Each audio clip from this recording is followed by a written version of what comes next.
Hello everyone, we got a little Muscle Machines with the livery of Brock Racing Enterprises, BRE. So here's a little blurb about this gentleman, and he's a significant part of American car history. You know, penning the Corvette split window, also the Shelby Cobra Daytona Coupe that was the first American car to win the GT World Championship. And then obviously the Datsun 510s and stuff like that, and 240Zs. So if I go to this image here, here's some racing 240Zs. Granted, the racing ones have light covers and stuff, but here's a tribute image, so maybe we can compare it to that. Okay, so this is transporter number 20 in the overall series. And it's just a generic JDM design, but the 72 240Z is trying to go for that image there, but in cartoon shape. Cardboard there. It's got all the licensing approval from the car factories, and then also CE and safety approvals for kids to not eat lead paint, hopefully. A little clamshell. Sorry. I'm going to go over the truck first. I've reviewed this truck 3 times now, but let's look at the livery. So the white paint here, it's doing a good job down here. This is plastic here, but this is die-cast. So you'll see here the white's having a hard time covering up the red there.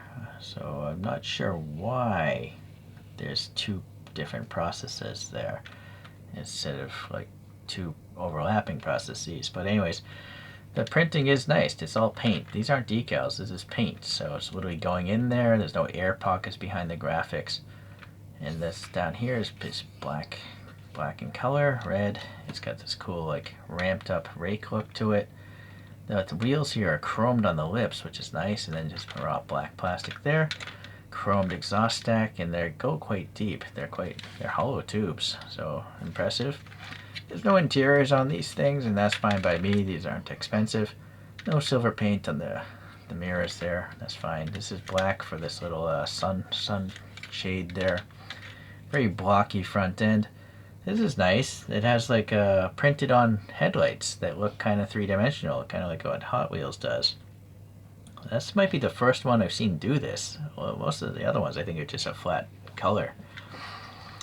Alright, some asymmetry going on in the front end. Wiper blades painted black, at least on the faces.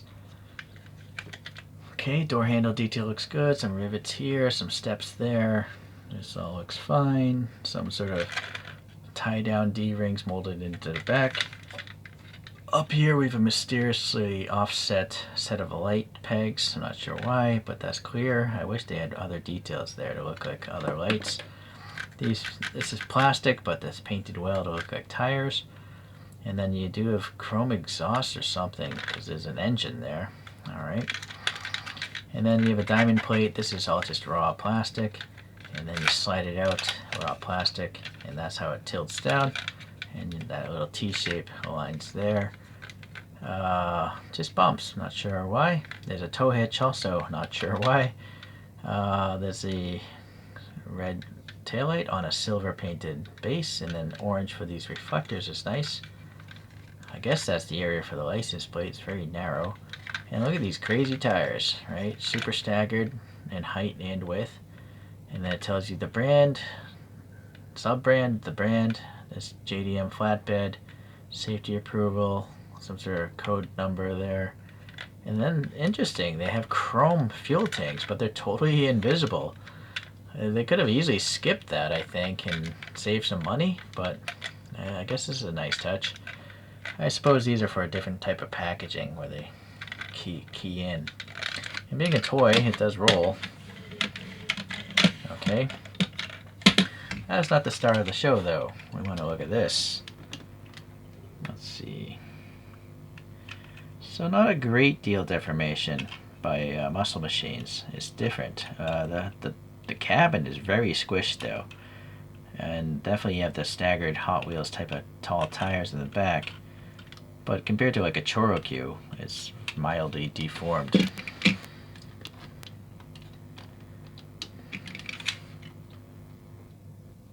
Alright, so the white paint on this is much better than on the truck, it seems. Like there's no transparency. I don't know if they painted the thing white first or red first. Okay, well, the wheels here, they're very thin tires, and they have a silver lip for the wheels, and then these look like mini light kind of mag wheels. Very kind of gappy though. Sorry. There's definitely something wrong with that. It's too wobbly. Oh, there, it's smoothed out, but there's just way too much play. Look at that. That is just a crazy amount of play in the axle. The front also. Strange that they would design it that way.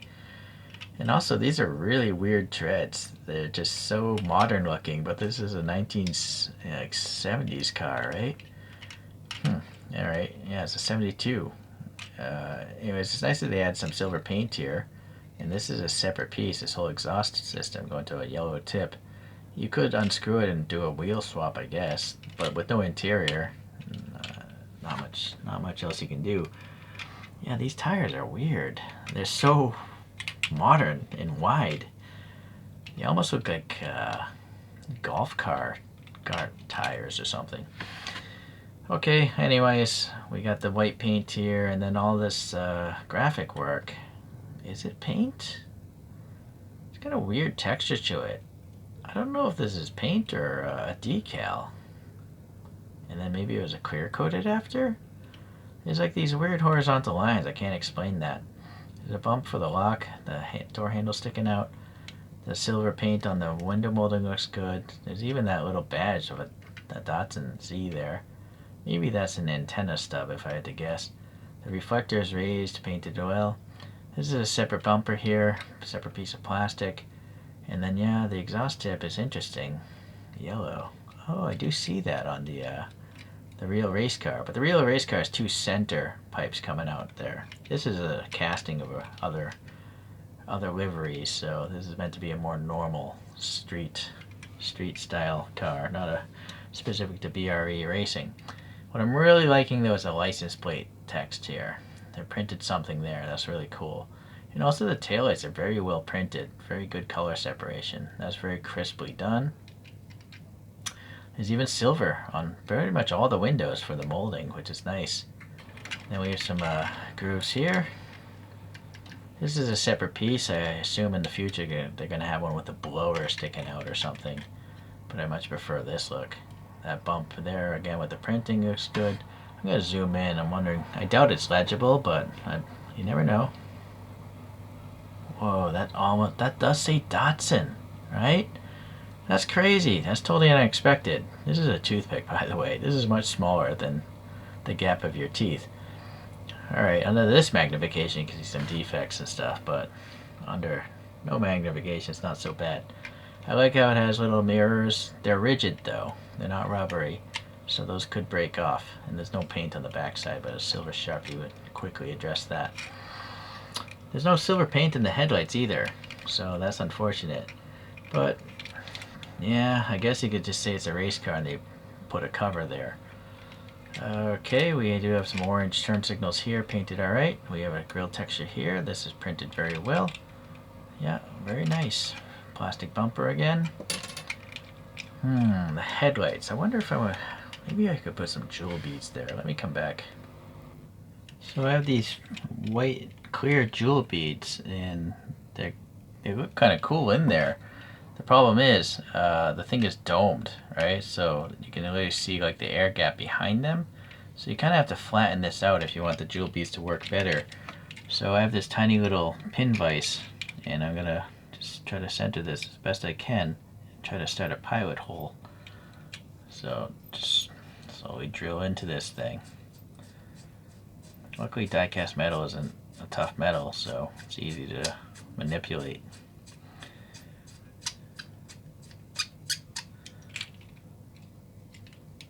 Alright, so that's a pilot hole there. I'm going to start this one better. It's just a sewing needle, just to get the center point there. Just do that. Scratch, dent the paint, scratch the paint so this small drill bit won't wander.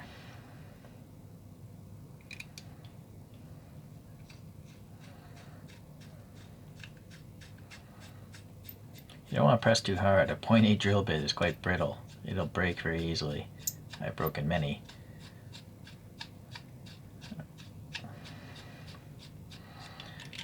Okay.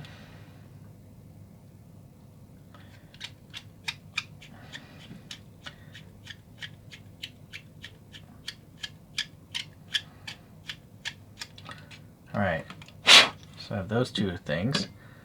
Now I gotta move up to a bigger drill bit. I don't know if this one's maybe too big for that pilot hole. We're gonna find out.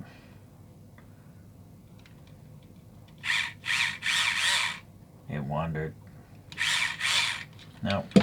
So I gotta drill these holes a little deeper, and actually this one's off-centered. I'll come back. So I cannot recommend these little Tamiya handy drills because I cannot recommend them enough, I'm saying. They're really good because they spin so slow that you don't run the risk of like going off track, the drill bit wandering. In this case, I'm literally realigning the hole because I'm pushing at an angle. I want this hole to be a little lower.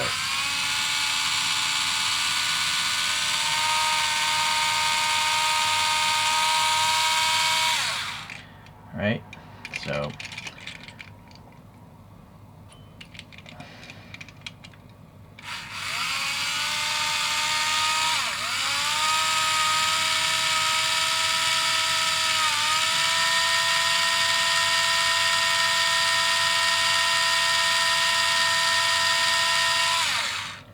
yeah, these things are great. So let me come back, as I'm just going to basically make the drill bit bigger and bigger to drill away a lot of that dome. So, you know, honestly, you could just leave it alone with drill bits because it's a reflective light bucket, right? The smooth metal from drilling it. But anyways, you could also just fill that in now with UV resin and it'll look pretty good. But I want the extra bling factor of these. And now you see, you can't see behind it because I pretty much drilled away the majority of the dome. So I think this is going to catch the light a lot better. Although I gotta say, the other one's not a bad way to go. Just literally leaving it raw or filling in that drilled out hole with some resin. Yeah, let me come back after I glue this. Alright, so truck-wise, I do have this Advan same casting, just with the Yokohama Advan livery. So you notice it just has yellow headlights. This is the first with the printed, realistic looking lights. I also like the little dots, you know, the bolt heads being painted on that. So I feel like this is better. Although, look at this. This is interesting. This is yellow. This is orange. These are different colored plastics, so they mix that up as well. Alright. This is came with the Cobra, of course. It's a 1950 COE C60. Very retro design. I think my favorite is still this Mac. This Mac R685 ST. This one came with the Lambo Countach. So they're my deformed transporters. Possibly I might even sell this off later. I just wanted a Terreno. I really didn't, and I don't intend to collect transporters so much. I just like the cars that come with them. And this is how they get you to buy the cars, to buy the whole set thing. So let's get these out of the way.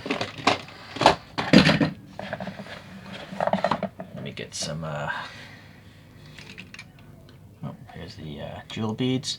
They definitely catch the light pretty well because there's some sort of reflective, you know, backing on there or something. It's like catching blue and yellow and gold and whatnot. So you can see this tribute car has the same types of wheels. So maybe these guys are looking at this image when they decided to do this livery.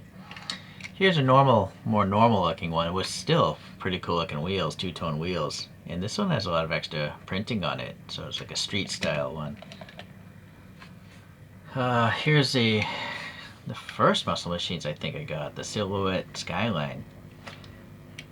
And then here's that Advan Terreno. But this car never existed in real life. It was 11 that had the Advan livery, to my understanding. Please correct me if I'm wrong, leave a comment. And then I do have a BRE in Chorokyu form. This has some Hot Wheels Real Riders on it. It's a different colorway, but it is clearly a BRE. It literally says it. And then here's a different Chorokyu. I think this was a real car, this livery. That's why I printed these wheels for it. So Muscle Machines is much bigger than 164. These are more closer to the width of a 164 scale car. These are just much bigger. Yeah, here's a 164 scale 11, just for comparison, right? So be mindful of that, you know. But that's what lets them get all these extra paint details in there consistently nice. I don't run into too many quality control problems from this brand. It's great that everything is painted. There are no decals, no stickers. So it's very nice. And I don't really care about an interior so much. I would rather have brakes in an interior, but these wheels, I don't even care if it has brakes or not. It's a cartoon, right? It's not realistic. But anyways, if you want to liven up the front end of this one, you might want to just drill out some cones using a drill bit. Well, obviously you could just add silver paint like they did on that purple one. Or you get some jewel beads. They're cheap enough on AliExpress. You get a whole bag of them for like $2 or something. Thank you for watching. We'll see. Oh, hold on. Guess I gotta bring this back. So yeah, this car will sit front or rear facing. The Countach won't do that. It has to face a certain way to fit on the transporter. Yeah, this is neat. Yeah. So BRE, Brock Racing Enterprises, automotive history, now in cartoon form. Thanks for watching. We'll see you in the next Muscle Machines video.